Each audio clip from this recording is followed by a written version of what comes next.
જે ગાડીઓ રોકાઈ છે એ કોઈને નુકસાન થાય છે અમારો આશય આજે નો હોય ને કાલે નો હોય. બાકી કચ્છભર, ગુજરાતભર અને ભારતના પણ ખૂણે ખૂણે મહેશ્રી સમાજ ખૂબ મોટી સંખ્યામાં સાહેબ વસે છે અને અમે ધણી માતંગના જે ઈષ્ટદેવ છે અમારા, અને એને આજે અમે એક નહીં, ક્ષત્રિય સમાજ તેમજ 18 આલમ એને પૂજતા હોય છે.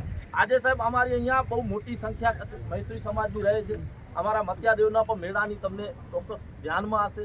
એટલે આપ દ્વારા ચોક્કસ અમને સંકલન મળેલું જ છે અને અમે નહીં ઈચ્છતા મહેશ્રી સમાજ કચ્છભરમાં હોય કે ગુજરાતભરમાં હોય ચોક્કસપણે અન્ય કોઈ વ્યક્તિને તકલીફ ન થાય એવું ક્યારે પણ કાર્ય કરતું નથી. પણ વાત એ છે કે સાહેબ અમારા ઈષ્ટદેવ ધણી માતંગ દેવની જે મરજિયાત રજા છે, જાહેર રજા છે, જેને જાહેર રજા ફરજિયાત કરવામાં આવે એવી માંગ સાથે અમે આજે આ કાર્યક્રમ ચોક્કસ આજે અહીંયા ચક્કાજામનો કર્યો છે.